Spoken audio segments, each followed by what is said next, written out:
I remember you said that death is psychologically just as important as birth, and like it's an integral part of life, but surely it can't be like birth if it's an end, can it? Yes, if it's an end. And there we are not quite certain about this end. Because, you know, there are these peculiar faculties of the psyche that it isn't entirely confined to space and time. You can have dreams or visions of the future. You can see round corners and such things. Only ignorance deny these facts. It's quite evident that they do exist and have existed always. Now these facts show that the psyche, in part at least, is not dependent upon these confinements. And then what?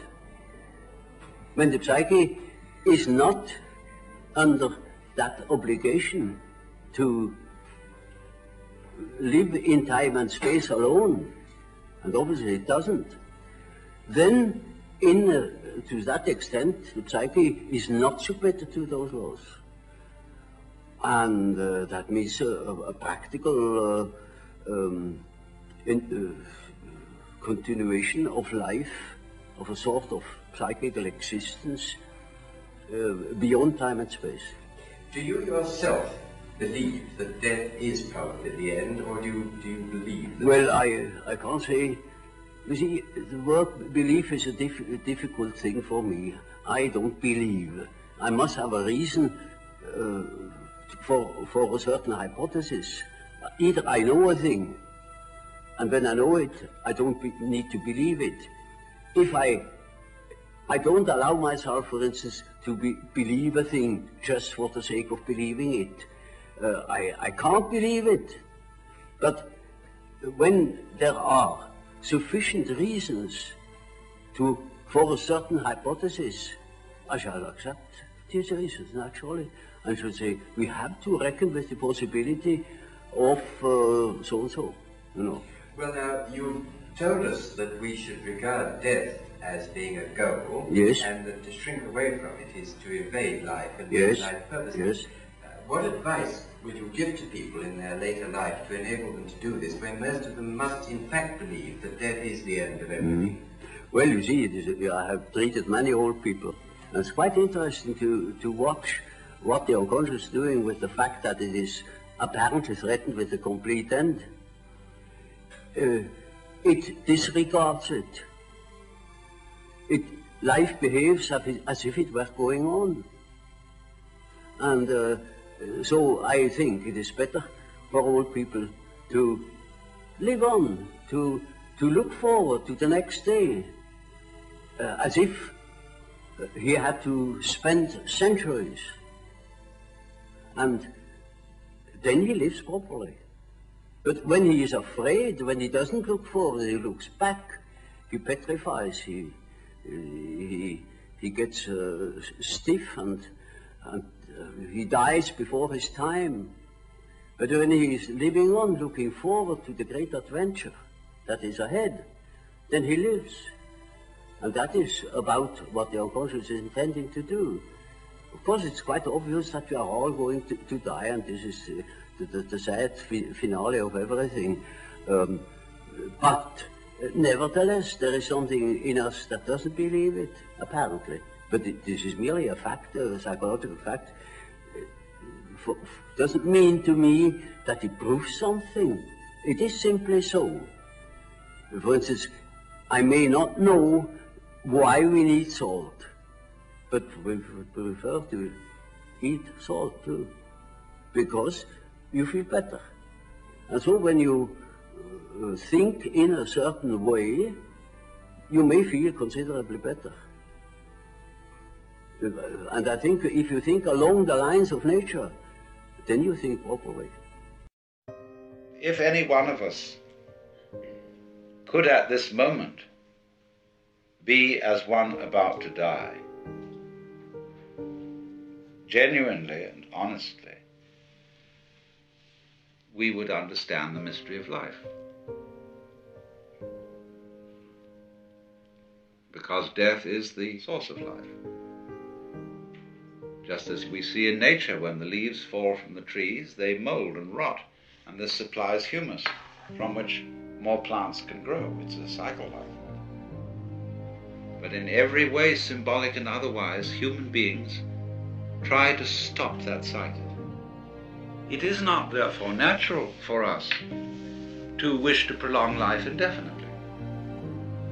But we live in a culture where it has been rubbed into us in every conceivable way that to die is a terrible thing. And that is a tremendous disease from which our culture in particular suffers. And we notice it firstly in the way in which death is swept under the carpet. When one gets to an extreme, that is to say, to the point where you realize that there is nothing you can do about life, nothing you could not do about life, then you're the mosquito biting the iron bull. Well, so in the same way he said, look, you heard a bomb coming at you. You could hear it whistle, and you knew it was right above you and headed straight at you, and that you were finished. And you accepted it. And suddenly, there was this strange feeling that everything is absolutely clear. You suddenly see that there isn't a grain of dust in the whole universe that's in the wrong place. That you understand completely, absolutely, totally what it's all about. Because you can't say what it is. So you see, this is always the opportunity presented by death.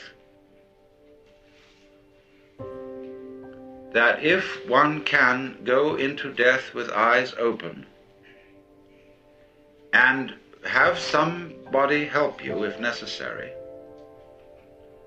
to give up before you die, this extraordinary thing can happen to you. So that from your standpoint, in that position, at that time, you would say, I wouldn't have missed that opportunity for the world. Now I understand why we die. The reason we die is to give us the opportunity to understand what life's all about. By letting go. Because then we come to a situation that the ego can't deal with. When we are no longer hypnotized by that, then our natural consciousness can see clearly what all this universe is for. So, therefore, we have missed this golden opportunity by institutionalizing death out of the way, instead of having a socially understood acceptance of death and rejoicing in death. To be important, existence does not have to go on any longer than a moment. Quantitative continuity is of no value. Who said you're supposed to survive? Who gave you the idea that it's a gas to go on and on and on? And we can't say that it's a good thing for everything to go on living from the very simple demonstration that if we enable everybody to go on living, we overcrowd ourselves. That we're like an unpruned tree. We can also look further into it and see that if our death could be indefinitely postponed, we would not actually go on postponing it indefinitely. Because after a certain point we would realize that that isn't the way in which we wanted to survive. Why else would we have children? Because children arrange for us to survive in another way. By, as it were, passing on a torch, so that you don't have to carry it all the time. There comes a point where you can give it up and say, now you work. It's a far more amusing arrangement for nature to continue the process of life through different individuals than it is always with the same individual. Because as each new individual approaches life, life is renewed. And one remembers how fascinating the most ordinary everyday things are to a child.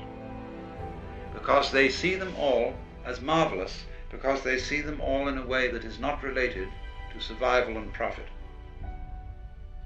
And when we get to thinking of everything in terms of survival and profit value, as we do, then the shapes of scratches on the floor cease to have magic.